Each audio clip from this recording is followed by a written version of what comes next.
Welcome to Superconnections. I am your host, Jennifer K. Hill, helping you with the golden triangle of connection, where you will superconnect to yourself, others, and your purpose.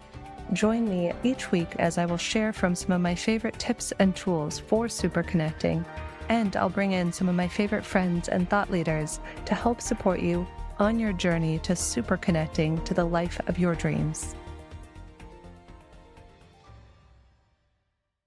Hello, friends, and welcome back to the Superconnections Podcast, Episode 8.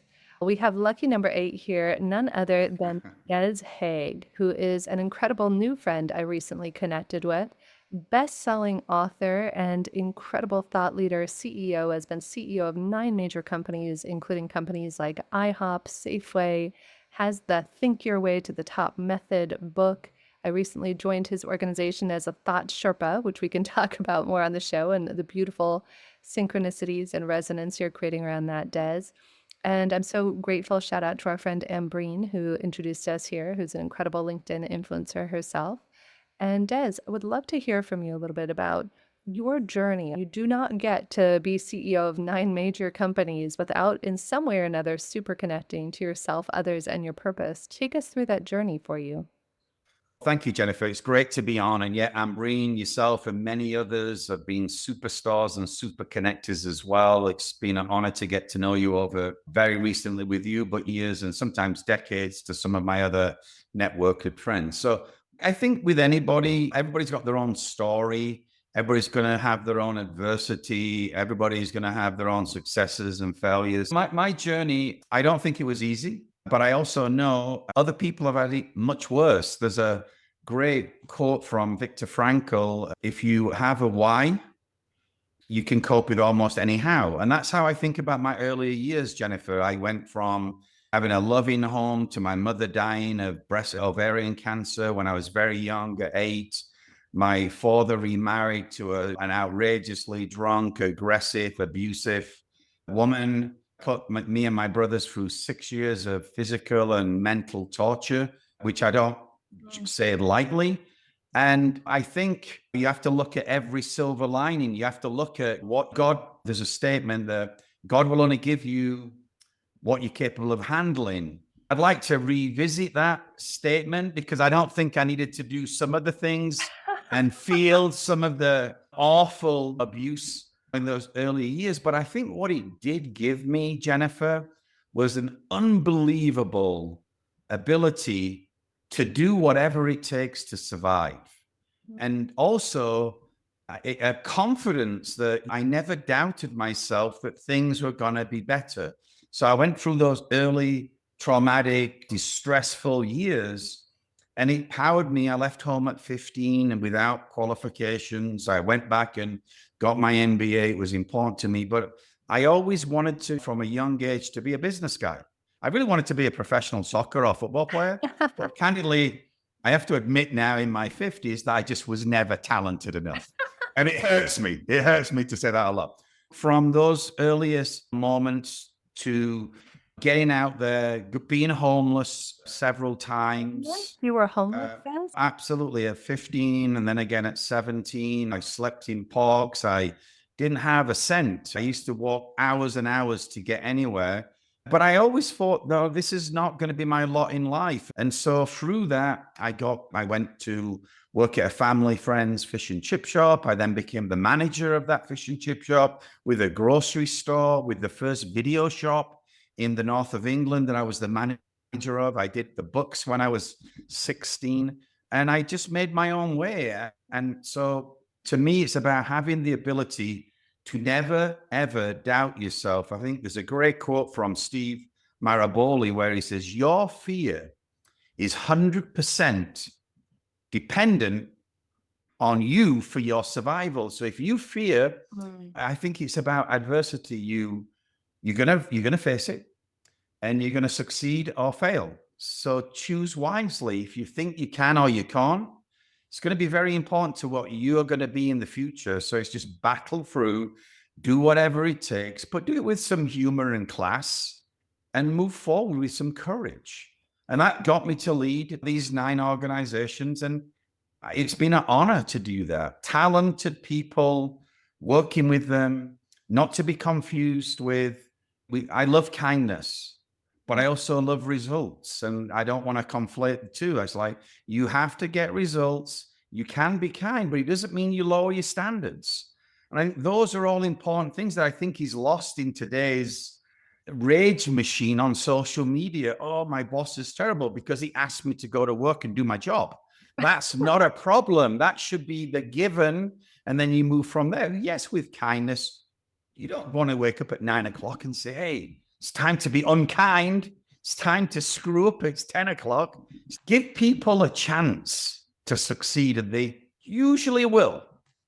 Yeah, so how do we do that? This is such a great point. So many of us are disconnected from our purpose. That's the top part of what we call the Yeah. golden triangle of connection. And it sounds to me like, Des, you epically won at fulfilling your purpose. You knew you were meant to be a leader. Even when you were sleeping on those park benches, you still had this certainty beyond logic that there was something driving, that you were destined for something better.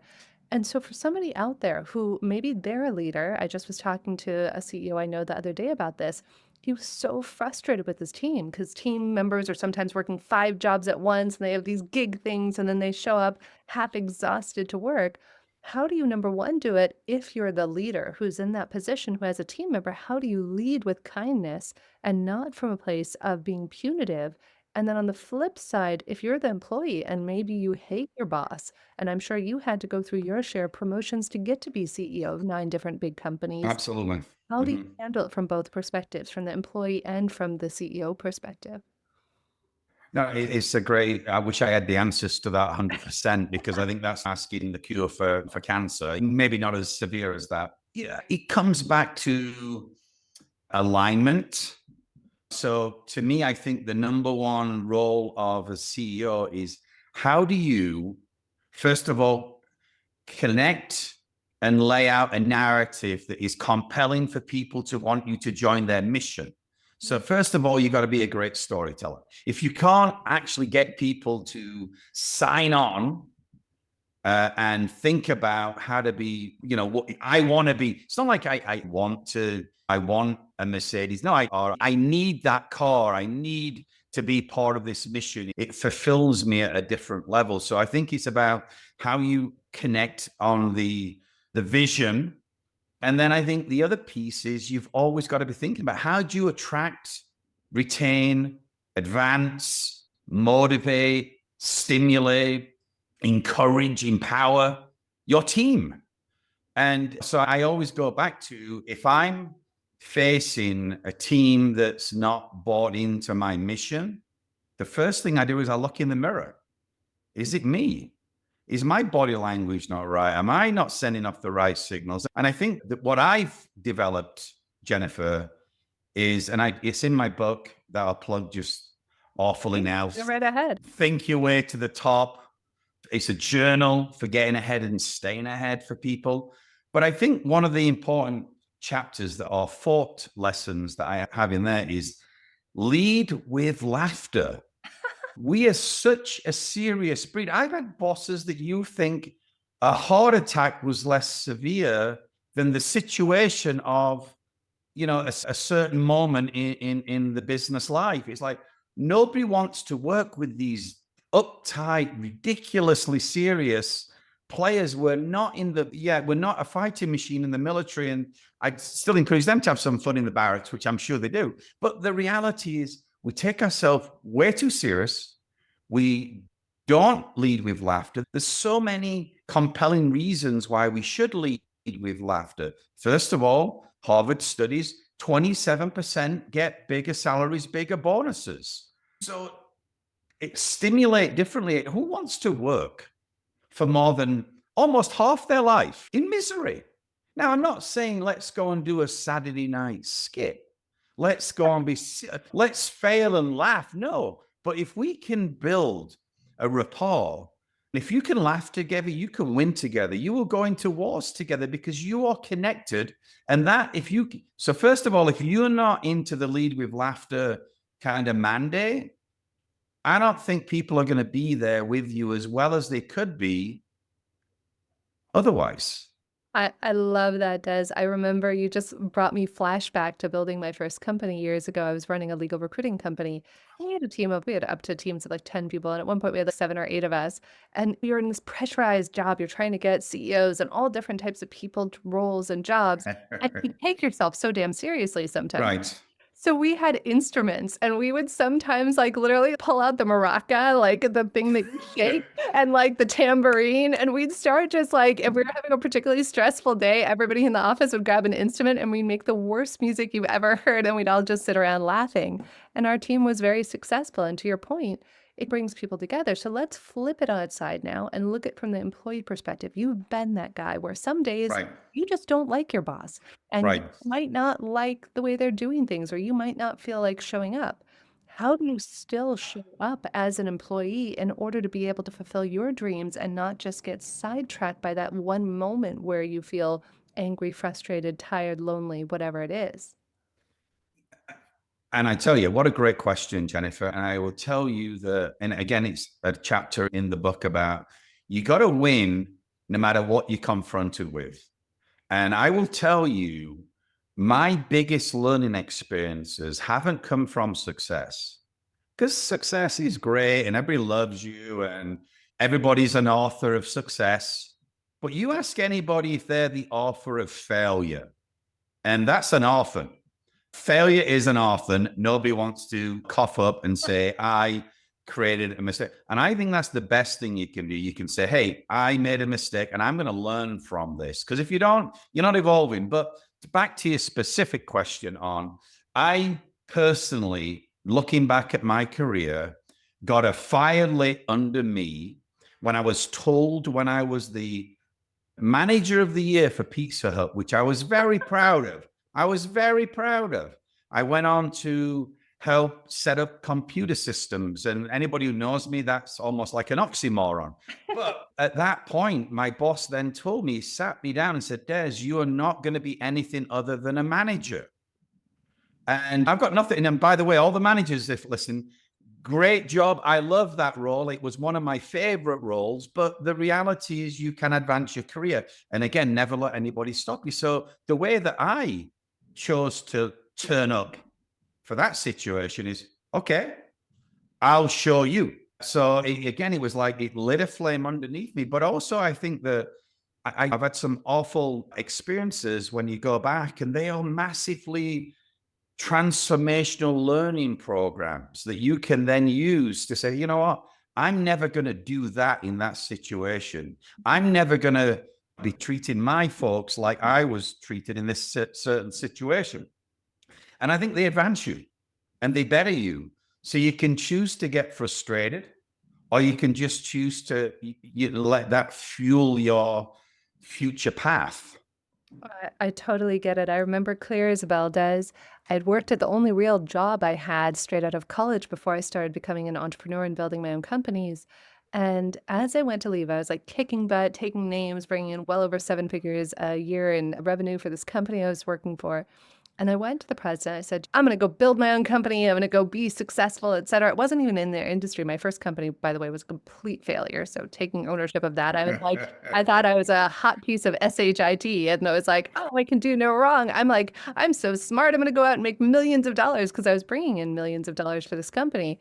But I did go to that president and I said, oh, I'm going to give you guys 2 weeks notice. I'll introduce you to all my clients. I want to be sure you're taken care of. And he looks at me and he says, you like to travel? I said, yes, I love to travel. He said, you'll never be able to travel as a CEO or entrepreneur. You're always tied to your business. And I said, watch me. And I made a deal with myself in that moment, Des. And that deal with myself was, I will go and build companies till the day I die. However, I will go on one trip every month, somewhere tropical every year, and somewhere I've never been every year. And since I made that promise to myself close to 20 years ago now, I've averaged 24 trips a year for joy. Okay, so that's a mic drop in my mind, Jennifer. It's understand. That's the other thing. Have a plan, execute the plan. Many people don't have a plan. They think about more, what am I going to go for this weekend, or where do I want to have some fun? My view is your career is the most important thing. It's your code red. What is your vision? What are the deliverables? You laid it out. I want to be a CEO, but I want to travel. I want to do this. I want to see a new country every year. That's a part of your ink, if you like, Jennifer Inc. This is what, this is what I stand for, what I want to be doing. And then you follow through because you had a plan and then you said, I've got a vision. I'm going to put this into place. That's another missing element. It all goes back to never stop learning or don't never give up or do whatever it takes. These are, yeah, they could be cliched bumper sticker slogans, but if you put them to life with meaning, my God, transformational. Yeah, and that's the invitation is for all of us to ask ourselves. I was just sharing this on somebody else's show I was on yesterday or the day before. If you want to know what you're committed to, look at what you have. And in your case, Des, you were committed despite being homeless and having nothing, being a manager at Pizza Hut. You knew you were committed to greater things and to moving forward. So that commitment pulled you forward. And sometimes in life, we are committed to being victims of our circumstances, of our past. And you hear stories like yours of homelessness and despair and poverty. And yet some of us are able to pull ourselves out of that and some of us aren't. So the only difference is our perspective and our actions. It's our intention multiplied by our action that equals our results in life. We can't sit around on a mountain and intend with zero action. And vice versa, we can't take action every day without any intention or plan on the back of it. Those two things married together equals our ability to drive towards what we're talking about today in this golden triangle of connection, which is our Right. purpose. So, Des, I would love to hear from you. Are there any closing thoughts before we tell people where to connect with you and find your information? Any closing thoughts for you, my friend, on how people can drive towards that purpose that lights them up, even if maybe they don't know what that is in this moment that they're listening to our episode? I think a critical piece, Jennifer, is you're not a victim of your circumstances. You are an outcome of your choices. So Oh, even in the most difficult times, you're not a victim. Victim mentality is not a winning formula. It's a slippery slope to nothing. It destroys and deconstructs who you are as a person. So never be a victim. You can be a survivor of any situation, but you are not a victim. And that's a victim mentality is a losing proposition. Then it's about manage with a belief that you will overcome any adversity because in life, in business, you're going to have them. And then the final thing, and I've been signing off my memos for 25 years with this, it's onwards. You're moving onwards, you're thinking onwards, you are delivering onwards. You are not a fixed position, a fixed post. Move forward in the confidence that you are going to be better, bolder, bigger, differentiated, and more successful. And you will be most times. beautiful, Des. Thank you so much, my friend, for bringing your wonderful wisdom. Think Your Way to the Top here to today's Super Connections episode. If people want to get Think Your Way to the Top or any of the other work that you've done, where's the best place to connect with you, Des? DesHagueBooks.com is for the books. If you're on LinkedIn, it's Des Hague, and you'll get the Thinking Academy, which will be coming live with a new website in the next few days. So there'll be lots of ways for you to connect, and I hope you do. And I hope you let me and my Fort Sherpas, the Fort Sherpas who have joined me on this journey of really helping everybody get ahead with their careers and maximizing their life. Thank you, Jennifer. It's been a beautiful little podcast here. Aw, thank you, my friend. I know I will definitely be sharing this with anybody I meet who wants to think their way to the top because it's such an important message, Des, that sometimes we just feel like we can't, right? We feel like it's not fair, life's not fair, politics aren't fair, humanity's not fair. And guess what? If you say that, you're right. And if you Yep. think that you can, just like Des said earlier, you're also right. If you think that you're unstoppable, unmessable with, you'll also be right. The world is the way you see it and the way you say it. I am Jennifer Cahill, and thank you for joining us.